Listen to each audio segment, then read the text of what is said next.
When you know that you are queer, but your favorite drink is beer, that's gayish.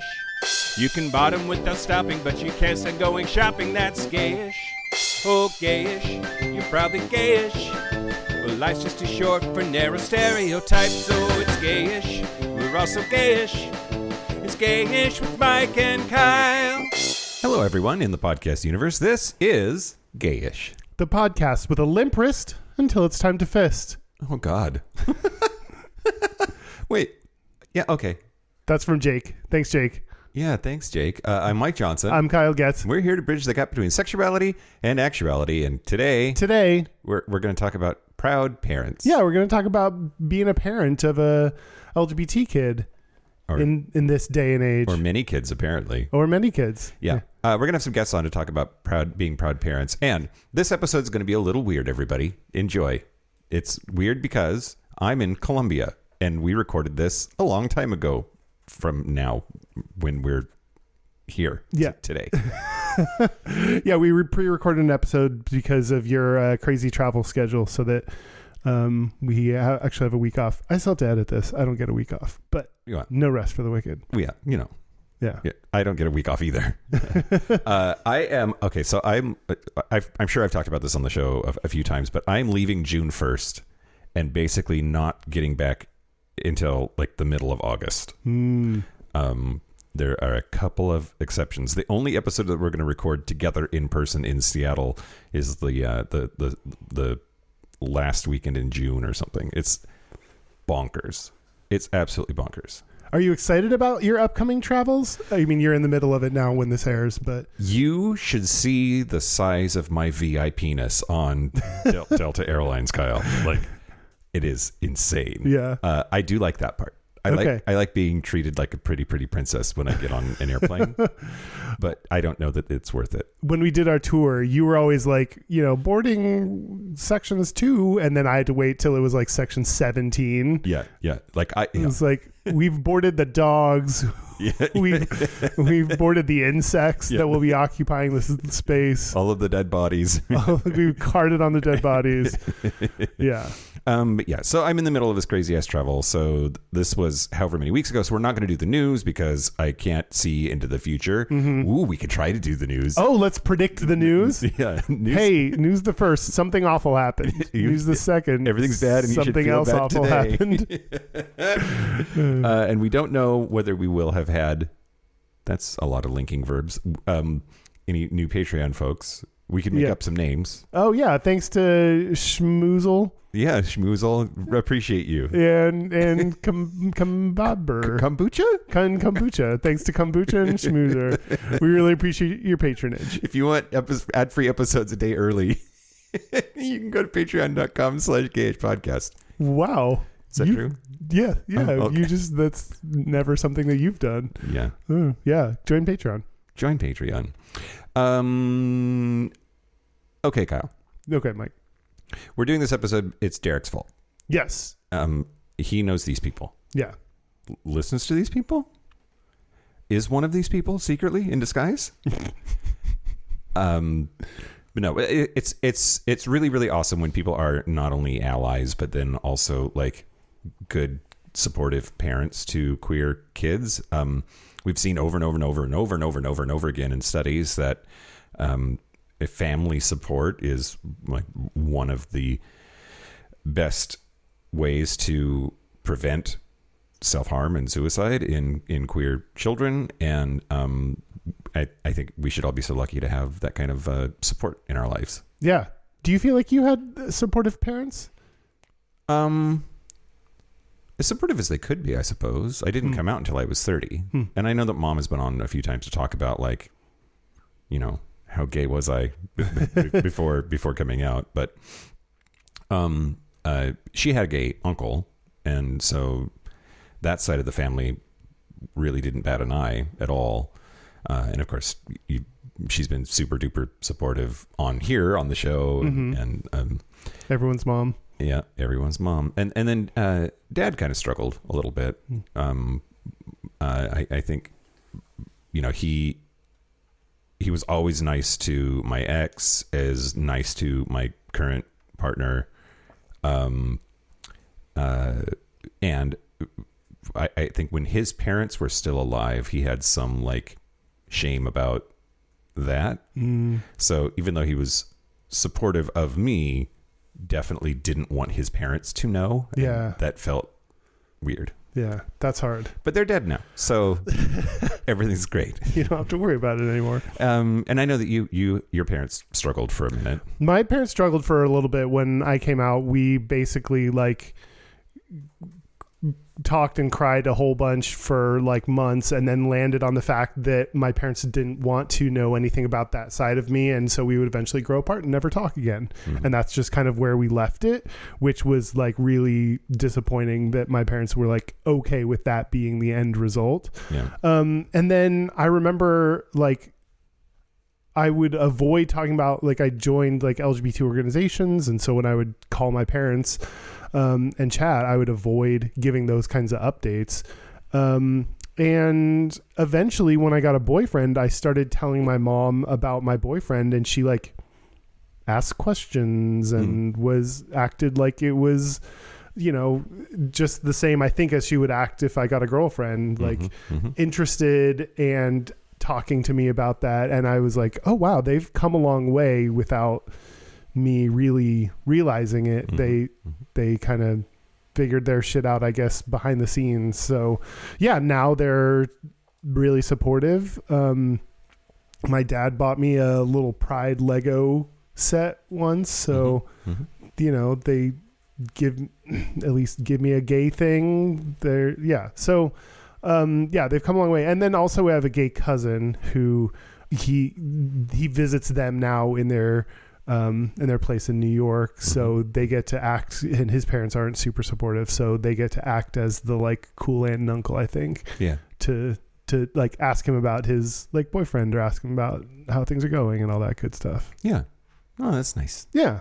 And maybe, yeah, I like, are they just like slow processors? Like, do they take time to come around to surprises in general, or like, was it very specifically the gay thing, do you think? I think it was the gay thing. Yeah.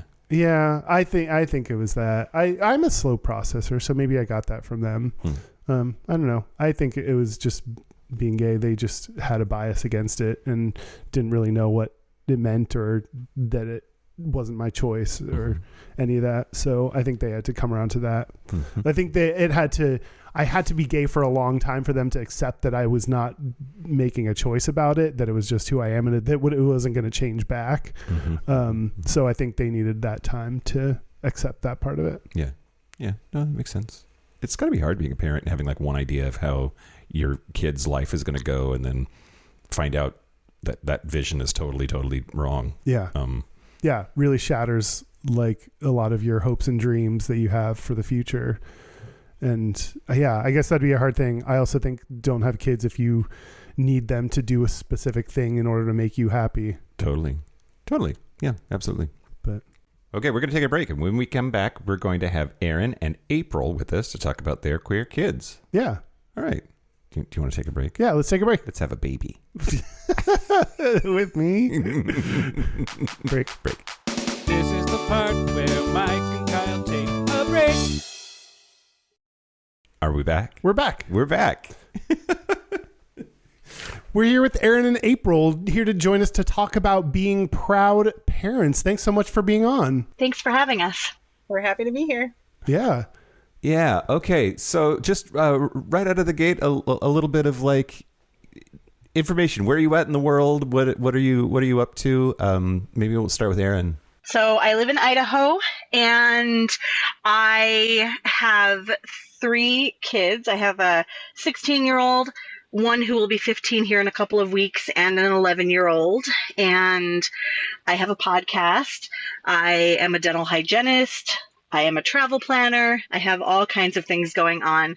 But the kids obviously come first. And April, how about you? Yeah, and I live in a conservative state here in the U.S. I have 3 kids, a 19-year-old, a 15-year-old, and an 11-year-old. And I am a human resources assistant director for a public university. Oh, okay. Great. Yeah. Well, welcome to the show. Yeah.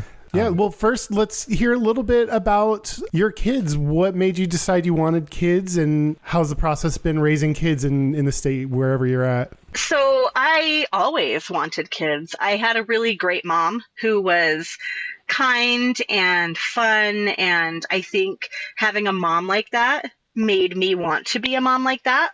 And so I've always wanted to have kids. It was never not a thing on my radar. I grew up in a religious household.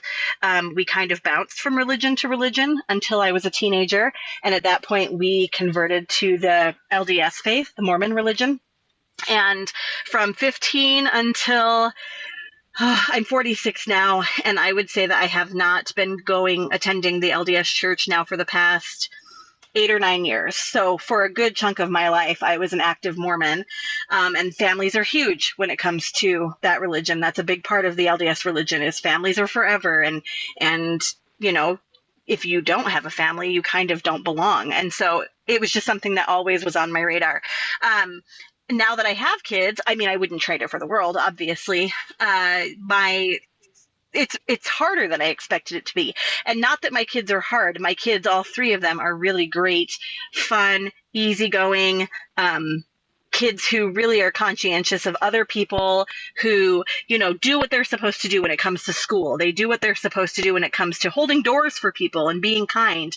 But there's a lot of things, especially living, and April probably can attest to this, in a conservative state. There are a lot of things that have made this a little bit harder than I expected it to be on the emotional end of the spectrum versus the, you know, raising of children and trying to raise good humans part. That has come fairly easy. My kids are really good humans, but raising them and protecting them has been the harder part in my experience anyway. Yeah. And for me, I definitely grew up imagining I would always have kids. I will say they came about organically for me. So I didn't expect to have them when I did.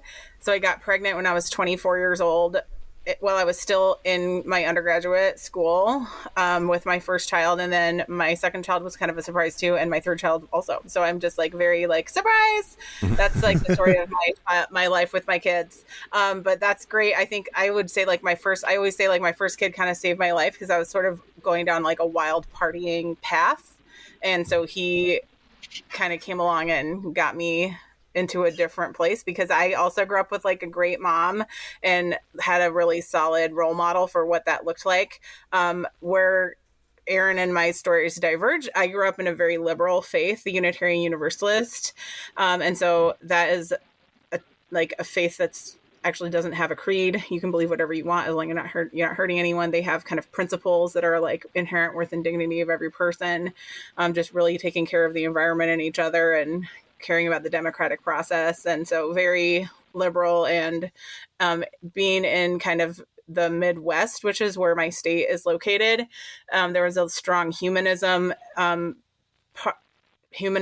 part of that took over. There was a big humanist movement that happened. And so there was a lot of humanism that was in the curriculum where I grew up. And our youth leaders when I was young were really into Native American stuff. So we had a lot of Native American stuff woven into my education, kind of religious education as a young person.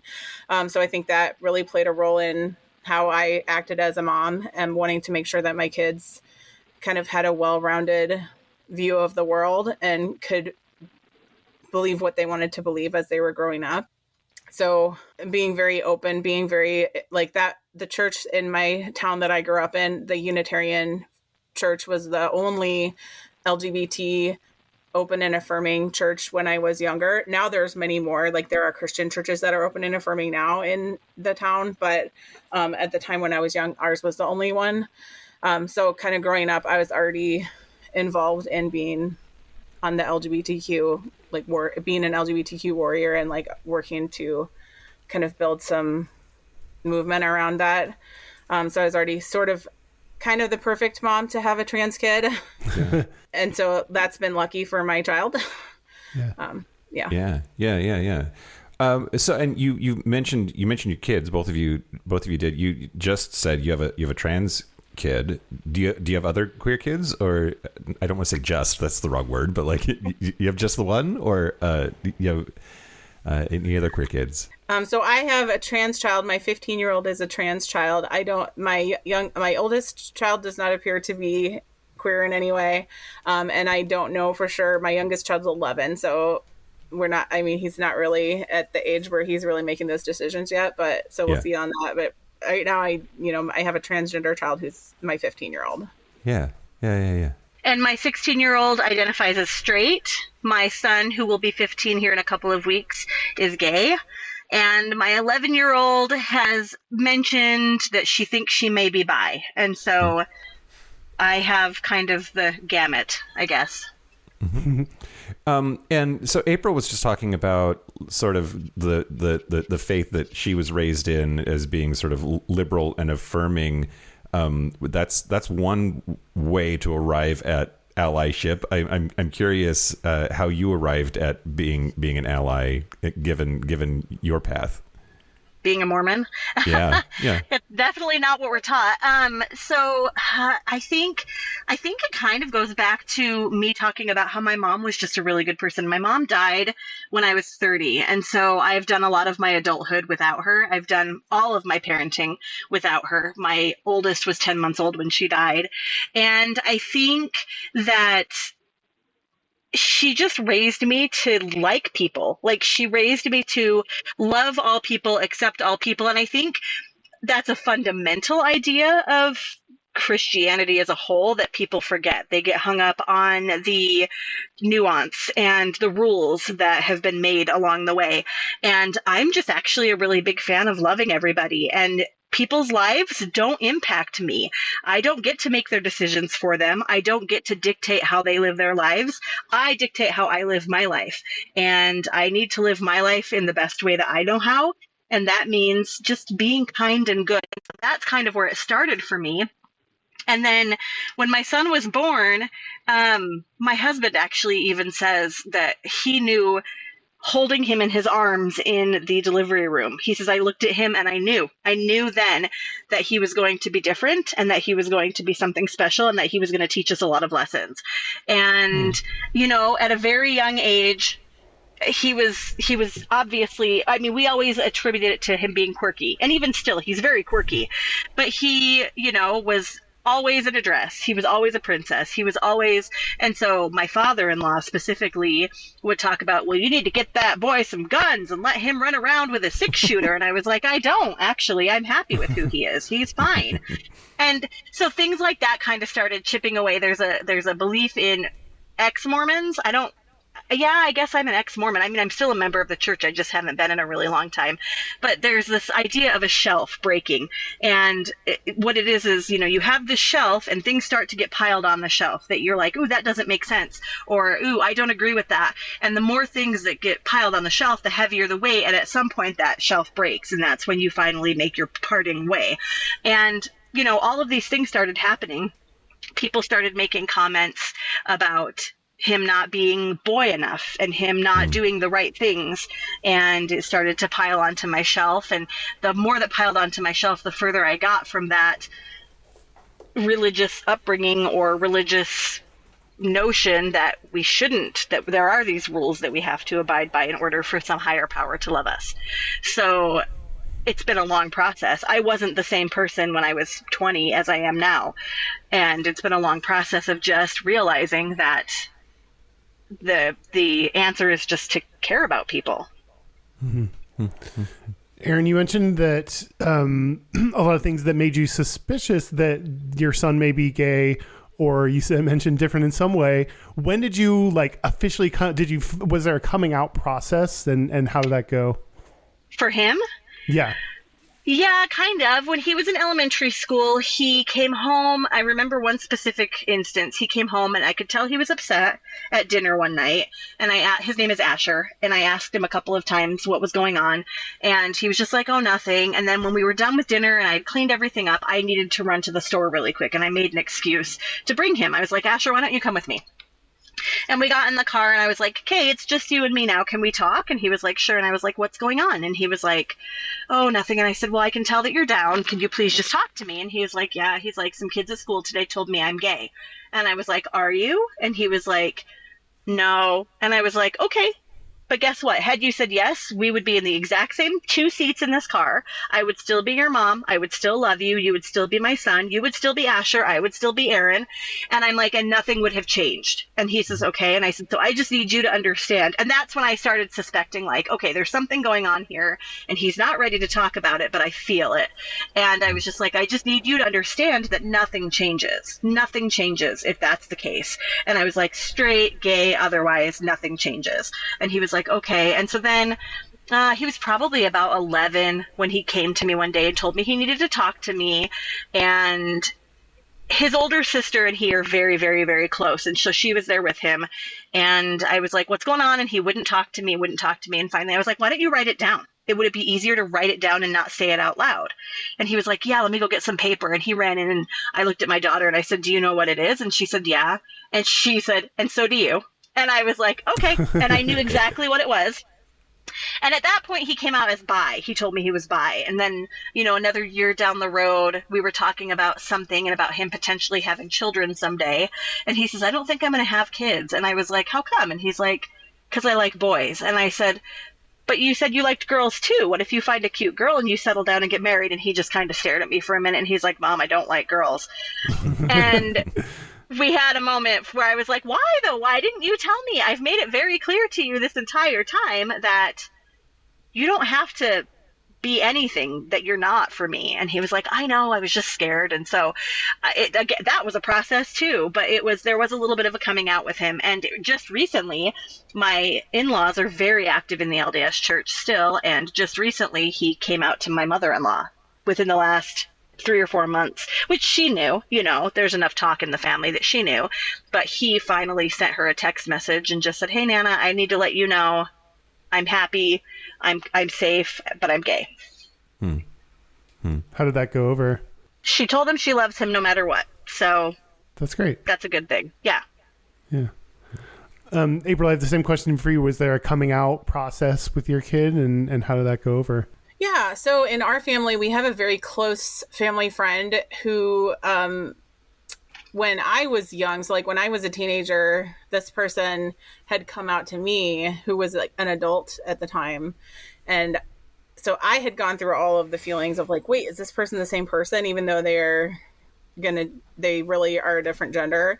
And so I knew that like someone who changed a gender, like was actually the same person. And I'd gone through all of these feelings as a 16-year-old with a close person that was close to me. And so it starts out very similar to Erin's story, that my child as a little boy loved glitter, pink, all things, like dressed up like Elsa for Halloween, even as a boy, dressed up in my bridesmaid's dress to go for superhero day at school in kindergarten, like even though they were a boy, like they just like, and when they went into a Christian preschool, like I went to the preschool and said, like, you need to know that this boy likes a lot of things that are typically girl things, and I need to make sure that you're okay with that before I'm gonna allow you to have my child in your preschool. And they were like, oh yes, we're so fine with that, like it's exploration, like okay. And so we were very into, there's no girl toys or boy toys unless if you need a penis to work a toy, then I have a problem with that toy for children. So there shouldn't be girl toys or boy toys. And there weren't at any of the preschools that my child was at. Right. And so everything was fine.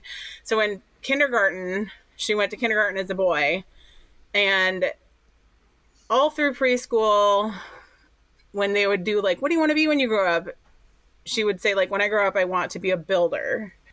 But then at some point, like during kindergarten, it switched to like, when I grow up, I want to be a girl. And so as soon as she said that, like we said to her, like, hold on, like you don't have to wait till you grow up for that. And like, we just told her that, like, you don't have to wait for that. And so as soon as she started saying those things, like we had a doctor at the time that was like an LGBTQA, like affirming doctor, just because we wanted to make sure we had that kind of doctor. I don't know why there was only one that we could find who was a special LGBT doctor. I don't know why we had that. I mean, maybe we went out and sought her at that time, but I think we just had her. She was like in this small town, and she was like, and I don't know, she was great. So we had this doctor, we went and we talked to our doctor, and it's like, anything special we should do? And she was like, well, just, every day when Mina wakes up, like ask her, does she want to be a girl or a boy, and let her pick.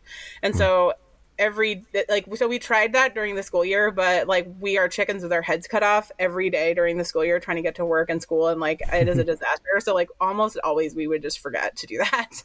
And so when summer came, we're like, okay, we're gonna dedicate ourselves to this, like summer's here, we're really gonna do it.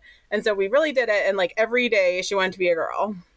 And she would not wear khakis because she did not think girls wore khakis. And so I would take pictures of every girl I saw wearing khakis, every woman. I would take pictures and send them to her because I'm like, they seriously do. I'm telling you. And so I'm wearing khakis right now. Exactly. She will definitely wear more than she would only wear like dresses, leggings, like, very typical girly girl clothes.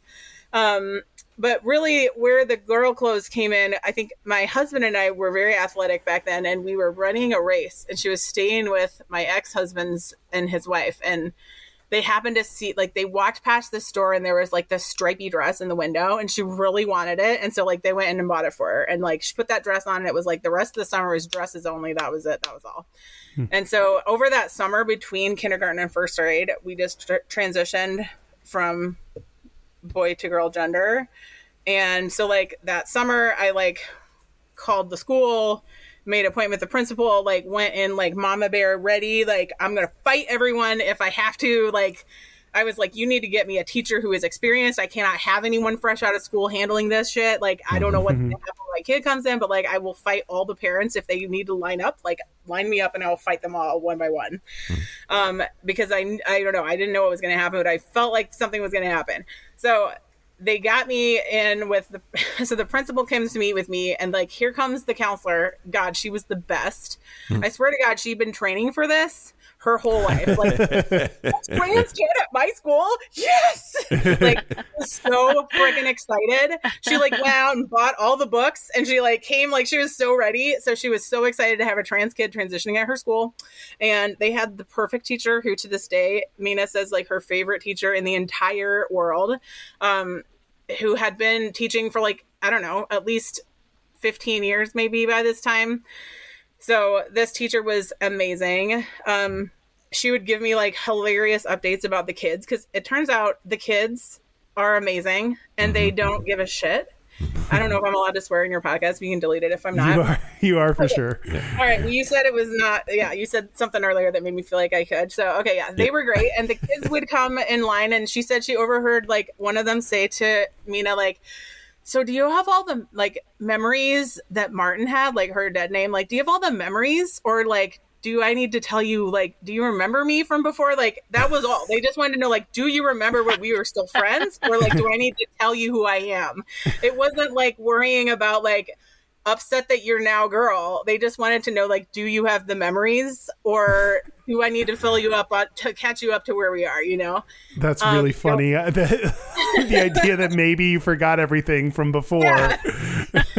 It was amazing. And so like there was only like one or two kids throughout like the entire elementary school experience that maybe like were not 100% on board, and maybe like there was literally like twice ever where a kid said something, and none of it was like horribly mean. It was just like a slight comment, you know, like side eyes or something. Like, that person's really a boy. Like, that's literally the extent. And there was never, like, I never had to go beat anyone up. I never had to go mama bear anybody. And it was like the biggest relief of my life. Not even other parents? Like, no, like I was shocked. Yeah. I seriously thought that I was going to have to, living in a conservative state. I really did. Like, and I mean, again, like I said, like I work at a university, so we are in a university town. So, you know, it's like a slight bonus to. Yeah. There's a little, a bit of a bubble there. Yeah. But I really thought there would be something, you know. So then middle school went. I thought like middle school definitely going to go bad, because y'all, middle school sucks for all people, right? Especially trans kids. Yeah. So I connected up with, so thankfully, like one of the associate principals at her middle school also had a trans kid that we knew, because there was a trans group in our town, like it was like for all people, like trans, like all ages. Now, of course, my child was the youngest child at 7, and like there was no other 7-year-olds that were in this group. And so, but I had somehow met other people, like other parents who had older kids who were there, and like other trans people throughout, and it connected us with all of these trans people in this town. And so I met this person who turned out to be the assistant principal at the middle school. So she was a great resource the entire time that Mina was at middle school. And then we recently just moved to a different town, still in the conservative state, but like the only other town that's like more safer, more liberal, for her to do high school, because I do think like it's better. And especially with what's happened in the government right now, I wanted her to be somewhere where literally nobody knew that she was transgender, because I don't know what's going to happen. And I thought it will be safer for her to be somewhere where nobody knows, for her to start high school. And still, I don't know, there's still, I'm sure we can talk about that in a little bit, but we just moved here in August for her to start high school, in a place where no one knows that she's trans. Yeah, it is. Well, yeah. Okay.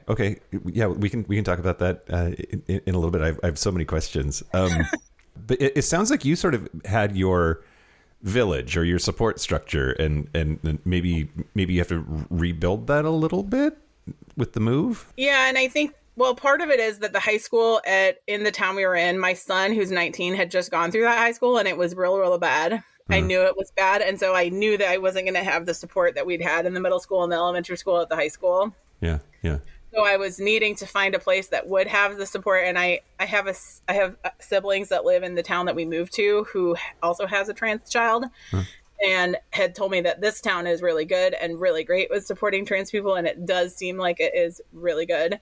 And the added bonus is that no one except for her family knows that she's trans. So even though the school does know, because they had me fill it out when I filled out her, like, registration paperwork. Yeah. The teachers don't even know, because I had to talk to the orchestra teacher about it when we were talking about whether or not she's going to go on this school trip. And the orchestra teacher almost fell off her stool, because you can't tell. A child who's transitioned since the age of 7 doesn't look any different than anyone else. Yeah. You can't tell that she's not a cisgender girl. Yeah. By looking at her. So. Erin, I'm wondering, what does your support system and structure look like? What does your village look like? Not that. Good for you, because that's awesome. Because I'm just sitting here thinking about how we just had a situation, which has nothing to do with anything, but we had I guess it kind of does. We had a situation just a week ago where my son noticed that somebody that he goes to school with had Elon Musk throwing a symbol as his profile picture on the school teams on their website. Wow. And my son submitted a complaint. They kind of have the system like see something, say something. And so my son submitted a complaint asking for that to be taken down. And he was called into the vice principal's office, and the vice principal explained to him that Elon was just sending his heart to everybody, and that God. Kamala has done it, and I don't know what to do, because I don't have that support system. And where you live sounds fantastic, because I also live in a conservative state, and I actually live in the purple bubble of the conservative state. But in order for us to be purple here, the red has to be really red and the blue has to be really blue.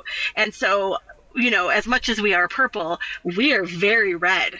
And, our administrations, in fact, our school district was just in the news a month ago for a teacher being disciplined because she had a poster up in her classroom with hands of every color and rainbows that said everyone is welcome here, and the district made her remove the sign from her classroom, and it's made national news because it's been a big deal. She's fighting back, which good for her.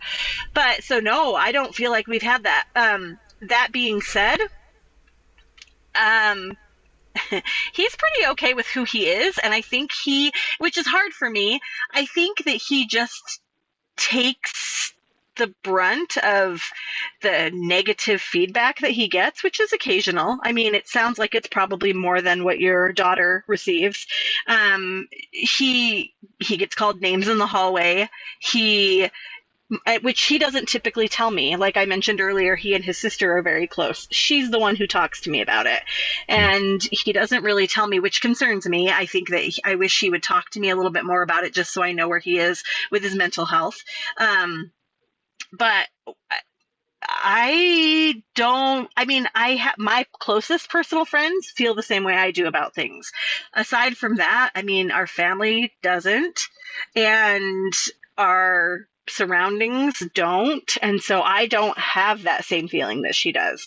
I worry a lot about my son. I worry about him every day. I worry that he is going to be the one who gets targeted. If someone's going to be targeted, it's him. And like I mentioned, he's quirky. He's still quirky. He wears ascots to school. And I mean, find me another 15-year-old boy who will tie up an ascot before he heads out in the morning. So, I mean, he's a quirky kid. He stands out. And add to that, he's gay. He doesn't fit the good old boy Idaho lifestyle that is pushed so hard here. And so I don't have that support system. Now, thankfully for him, which I know we're going to talk later about stereotypes, but he's a theater kid. And so not to let's just crush the stereotype right now. No, he's a theater kid.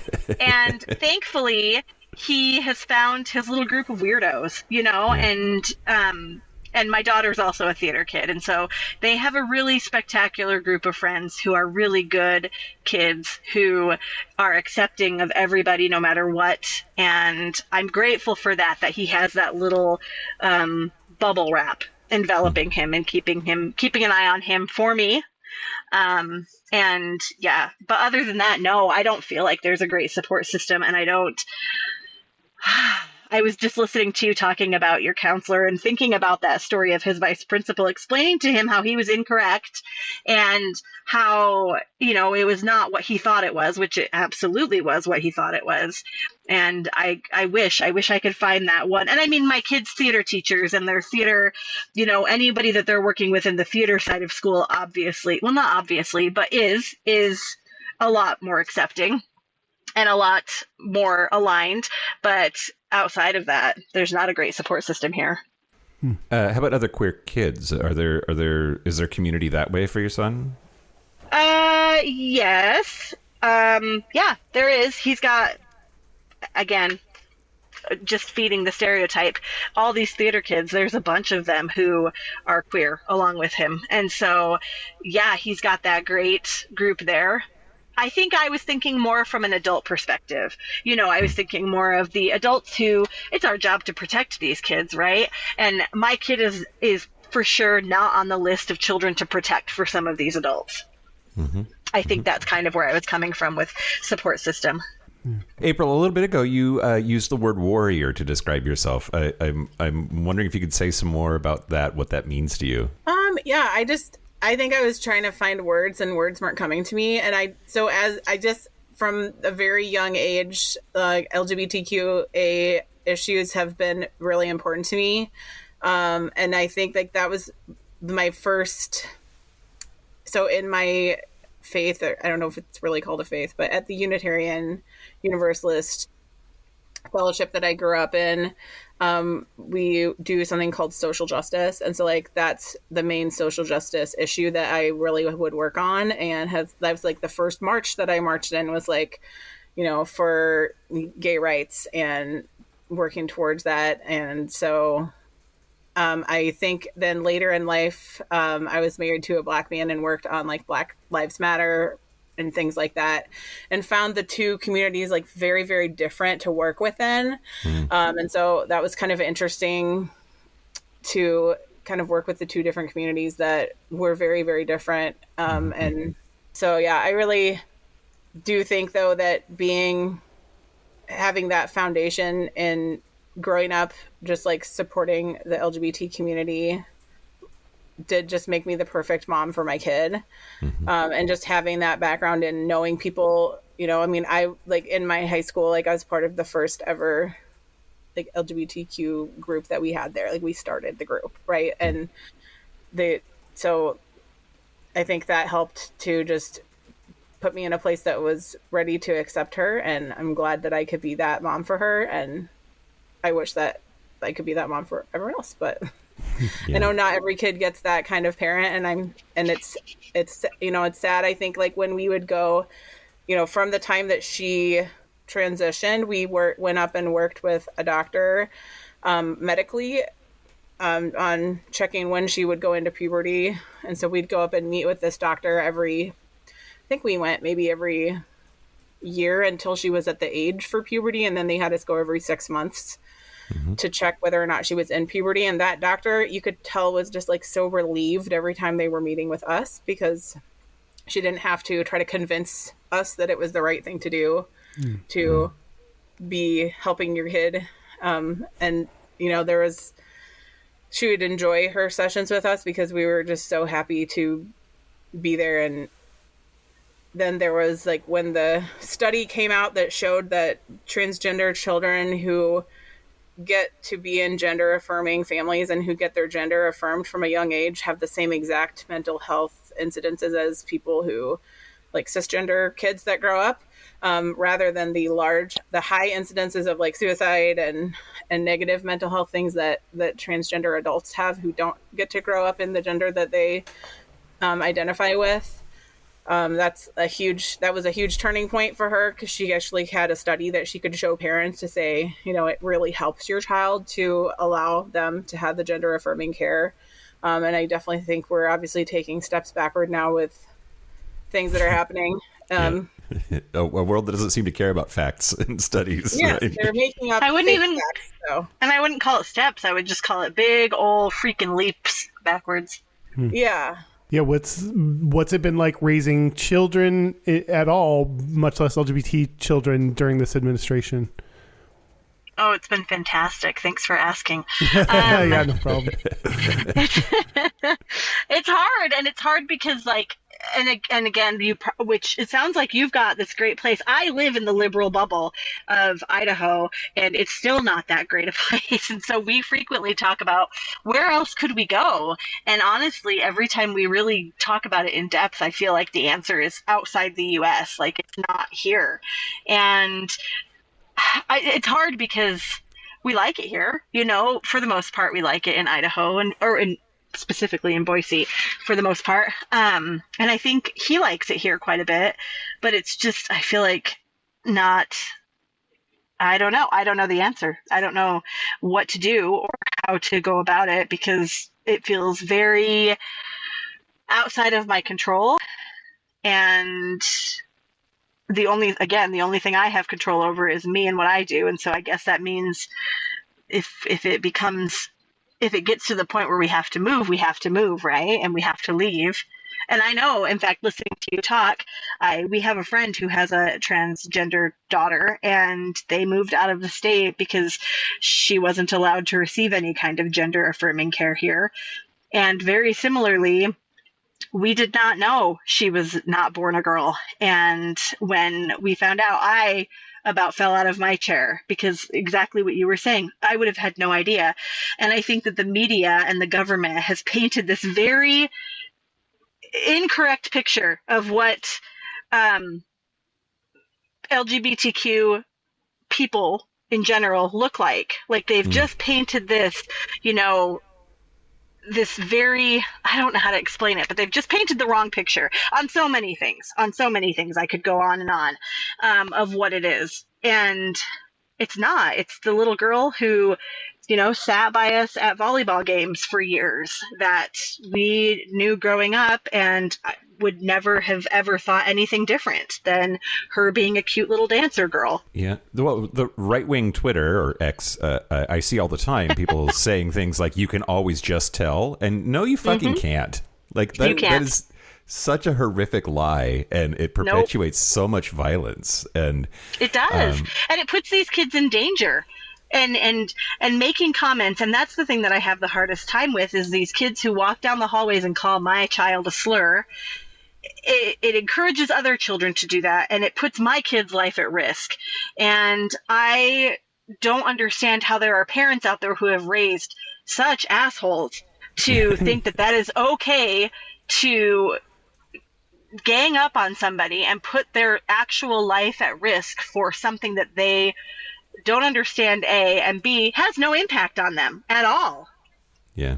But then we look at the president, and he doesn't understand it either, or he acts like he doesn't. And so then that's exactly how these other people feel like they can go out and do these things. He does not understand Photoshop. We cannot expect big things from him. Yep. Yeah, I mean, it's a scary place. And I think, like, my oldest child, who's 19, you know, he's the one he's the one I have to talk off the ledge, because he's the one I think who understands it the most and is listening and is really scared about what's going to happen. His girlfriend is Latina, and definitely, like, I'm not sure that her dad was a citizen. So, you know, she's scared that she's going to get deported. And then there's my trans child who, like, in our state, we already had laws that said she couldn't, like, before Trump took office, we already had laws that said she couldn't get healthcare in the state. So we've already been traveling out of state for years to get her care. And so these laws that then came down haven't impacted us, as we already were impacted by the laws that our state had already passed. And so it's just more fear and more anxiety about, like, are we going to have to suddenly try to figure out where to move to? But other places aren't looking that much better anyway. Even other countries, like England, just passed something that says that transgender female women aren't women legally. Like, and so the whole world seems like they're losing their mind about trans people, and it's really pissing me off. And why? Like, I sit down and I think about it, and I think, why? Like, aside from control, which is probably actually the answer, but, like, and power. What does it it has nothing to do with anybody except for one specific person and their close circle.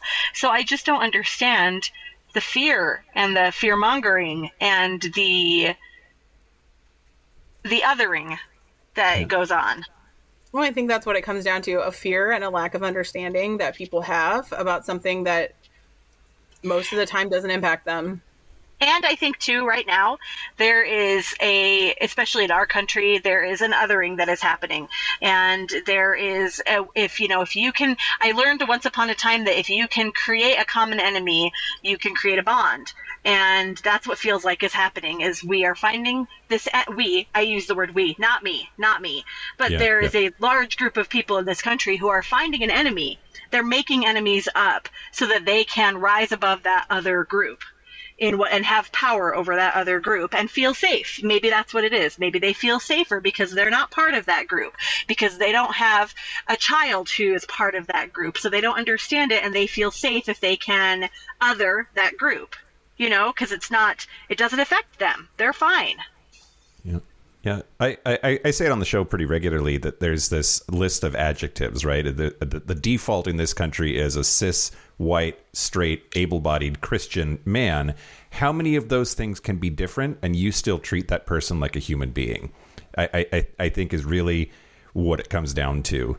And I hope and pray that everybody can get to a place where they're fine with the complete opposite of all six of those things and still see that person as a human that they can connect with and care about and take care of. Because it sure feels like the number of them that can be not those six things is getting smaller and smaller and smaller for a big group of people in this country, and it's terrifying. Yep. Yes, I agree. It really is.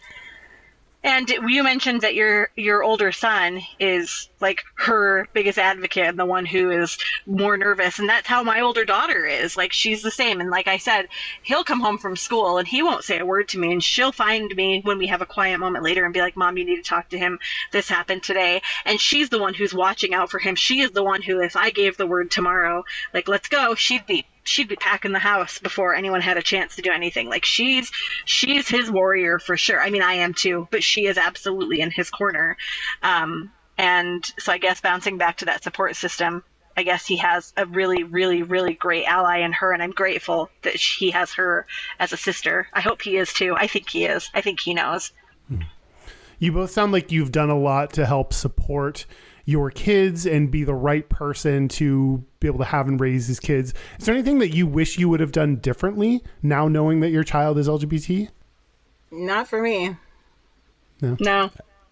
I think that same thing. I think he's lucky he was born into my family. And actually, like, yeah, no, I feel good about it. I mean, there's probably been times where I could have spoken up more quickly, or, you know, there's times where I could have maybe not said the wrong, I'm sure I've said the wrong thing to him once or twice. And he usually will call me on it if I do say the wrong thing to him. And I've explained to him, you know, that, hey, hi, this parenting, each day of parenting is brand new for me too. So, you know, you should know me well enough to know that my intentions are good. If I make a mistake, please tell me. I'm happy to correct it. So no, really, I feel like I've done the best I can with what I've been given, for sure. Yeah, and same here. I mean, I've questioned whether or not I should have moved farther. Like when we moved here within the same state, I've questioned whether I should have left the state and gone to a safer state that wasn't conservative. But I do think the place we came was really good. The schools have been great here. The community we've found has been really, really good. And so I'm hoping that things don't get dramatically worse over the next few months. Like I know that the Supreme Court case on the Tennessee case about the transgender medical care is going to come out over the next few months, which was decided before Trump took office, but we don't know what the decision was. So we'll see what that is. And that will be binding in our state as well against the law that's here. And so we'll find out what that does. And I have a feeling that the Trump administration is already gearing up to try to come against it. If it comes out against them, but we'll see what happens. Yeah. That's the only change that I might make is like going further than I did. But so far it seems like it's been a good move that we've made here and the kids seem happy. And we've had really good support that we found here in the Unitarian church that we found in this place as well, which that's another, just that across the nation, that's another great place for, you know, LGBTQ people. The Unitarian Universalist place has been really good, and they've got it's been a great place for my child to make connections as well. Even though none of those people know that she's trans, she knows that those are people that are open and affirming with her if they did know. And so like she feels comfortable with those kids, and it's been good for her to make some connections there. And then she knows some people at school. And I feel lucky. I'll say this, listening to you talking, I mean, we have very different situations, right? I'm just concerned about my child getting to love who he wants to love. And I'm just concerned about him having a future that he chooses to have with the person he chooses to have it with. And I feel like for you, you have a lot more at stake. I feel like, you know, you've got medical care at stake for you. And I mean, your child's complete identity is at risk. And I don't feel that for mine. I mean, I do, but not to the extent that I feel like you do. So, gosh, best of luck to you. I hope whatever comes out of Tennessee, I'm not optimistic, but whatever comes out of Tennessee is great. But gosh, I mean, you know, and we talk about this, and I feel like mine are so much lighter. Our issues over here are so much lighter. He goes to school. He's who he is. I, you know, for the most part, I feel like he's fairly safe, even though we're in a very conservative space. He gets talked to, he gets called names. That's it, you know? And I mean, it could escalate, but let's cross our fingers it doesn't. And I think it's a heavier situation for you. There's a lot more at stake for you. What do you think is the best or most rewarding part about having an LGBT child? Well, I'll start. He's the freaking coolest kid I've ever met. And that's part of it too, is like all these kids that are walking in the hallway and calling him names and saying things to him. My warrior wants to go up and be like, get to know him, spend an hour with him. He's really fun and he's really cool and he's got some really great ideas and some really great personality traits. He's just the coolest kid. And so for me, the best part of it is just, and there are parents out there who don't accept their children for who they are, and they don't accept these amazing humans, and they don't get to know these amazing humans. And I'm so blessed that I just get to know him, that I just get to have him in my everyday life, and that I am the right person for him to feel comfortable enough around to get to know him, you know? And so that's it for me, is just that we have a great relationship and we will continue to have a great relationship. And there are parents out there who are just not at that place with their children because they can't accept their children for who they are.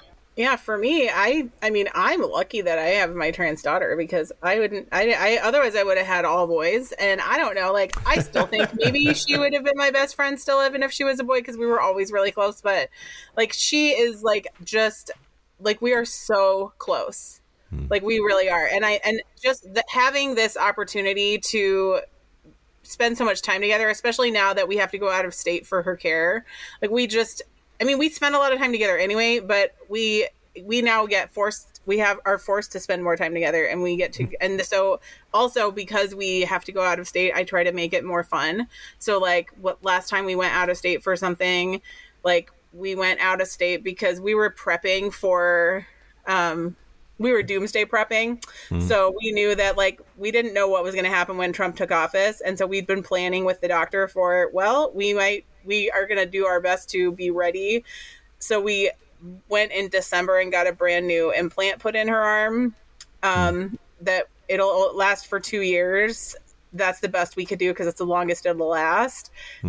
After that, we'll have to figure out what to do if the law has changed and we can't get a new one put in. But like, that was the best we could do. And so we waited until the last minute, got one put in. But then at the same time, like, we went over and we went like, and saw like Wicked. And so like, we made a day of it and went to like a fancy mall and like did a whole bunch of fun stuff. Right. And so like, we try to have like bonus fun time together, even when we're doing like other stuff that's annoying. We have to. And also, like, even the stupid law that got passed that means we can't have it in our own state, we also got like maybe the coolest, gayest doctor ever. Like, I don't know how gay he is, but he seems really gay and cool. And like, the first time we ever met him, he like gave us all these paintings from the P flag, like, of Wisconsin or something. I don't even know how, because it's not even the state that he was in, but he had all these paintings that had been donated for patients. And so he let us pick some paintings to take home. And like, he was so cool and he was the nicest. And so like, we did get a bonus of having like this new relationship with this new doctor who like has really helped us to plan for this future, that whatever that's going to look like. So we did get some bonuses from these stupid laws that have been passed. And so we do like to find the bright side to things. And I think like just spending time with my daughter, like, we do have a good time wherever we go, no matter what is happening. So I don't know, but I think that we probably would have had that no matter what, because we're just cool people. Whether she was either, we probably would have still had that relationship, but yeah. Well, I think far too often it's the horror stories that we hear about, and I just want both of you to know how extraordinary you are, and your kids are indeed lucky to have you, and I just appreciate you. The luck is mine. I'm lucky to have him. So, yeah, agreed. What advice would you have to other parents that have LGBT children? I mean, if you haven't figured it out so far, it's just love and accept them for who they are. Be their soft place to land. Be the person who protects them. You shouldn't be the one that's bullying them on top of everybody else that they might come across in their life. You shouldn't be the one who's making things harder for them. You should be the one helping them find their path and making things easier for them, and being the person that they can come to no matter what the problem is. And so just build that relationship with your child. Love them for who they are. No expectations. And also cut off the toxic people. If there are people in your ear telling you to treat them poorly, get rid of those people. Like, I was ready to cut people off. Like, I thought for sure my grandparents were going to be like not having any of it. And so I was ready to be done. And then all of us, here comes a letter from my grandmother, Miss Mina, blah, blah, blah. And so I'm like, oh my gosh, okay. Like, they just 100% accepted it. No questions asked. So I was like, all right, this is like miracles. But if there are people who are in your ear trying to tell you otherwise, just get rid of them and get some new support. Go to the Unitarian church in your area. Go find another open and affirming church. Find some people that will support you and who will support your kid, because they are out there. Go find the P flag. So that's Parents and Friends of Lesbian and Gays is what P flag stands for. Go find other transgender support groups they're definitely out there. Find some people that can be part of your village, because it definitely takes a village, but you can get support. And even if you got to go to the internet, take to the internets. I think it's a lovely place to leave it. Thank you. Yeah. You want to take a break? Yeah, let's take a break. Great. Let's take a break. Break. Okay, now are we back? We're back. We're back. We're going to do our Gayest and Straightest. We're going to do our Gayest and Straightest, but first we're going to let you all talk about socials and whatnot. But April 1st, we're not going to give contact information for you because, do you want to fill us in? Yeah, so my child is not out in her school where she is. When we moved here, she decided not to come out for safety reasons, which I 100% agree with. Who knows where this administration is going and whether they'll be paying people to out their transgender neighbors. So I've been using fake name for myself and for my child on this podcast, and won't be sharing my cool socials. But you can maybe find me in a mysterious way through the ether. Yeah. And Erin, where can people find out more about you, your podcast, what you're up to? Tell us all the things. So my podcast is all about Disneyland. So if you are a Disneyland fan and you want a podcast to listen to, I co-host it with a friend of mine. We do new episodes. Well, we just changed our schedule every Monday. It's called Rope Drop and Park Hop. And yeah, we've done it for a few years. It's like our little passion project on the side of real life, and it's a lot of fun. So come on over if you listen to podcasts and you like Disneyland. And we do a little more than Disneyland too, but mostly Disneyland. That's awesome. Excellent. Well, Yeah. our website is gayishpodcast.com. We're on social media at Gayish Podcast. Our hotline, where you can send us text messages or leave us voicemails, is 585-5-GAYISH. That's 585-542-9474. Standard rate supply. Our email is gayishpodcast@gmail.com. And our physical mailing address is Post Office Box 19882, Seattle, Washington, 98109. We're going to do our Gayest and Straightest in just a second. But first, buy our book. Our book is still for sale, everybody. Happy Pride. Buy more books, I guess. It's gayishpodcast.com/book. And also, there's still availability for the cruise. We're having a cruise in February of 2027 in conjunction with the Derek and Romaine podcast. It's a $250 deposit to reserve your spot. gayishpodcast.com/cruise for more information. Gayest and Straightest? Yeah, let's go. Do you want to go first? Yeah, sure, I'll go. Okay. My gayest is eating Lucky Charms.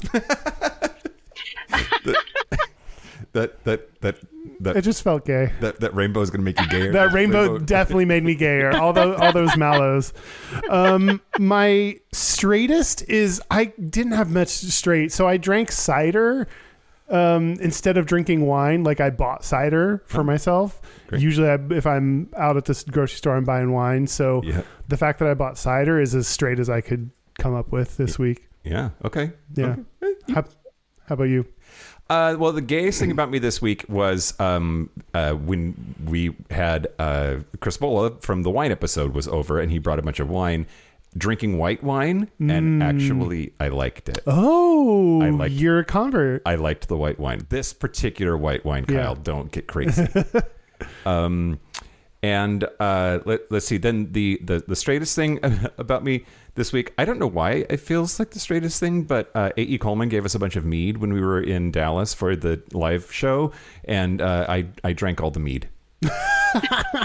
I love that 3 of those 4 things were about alcohol. That's great.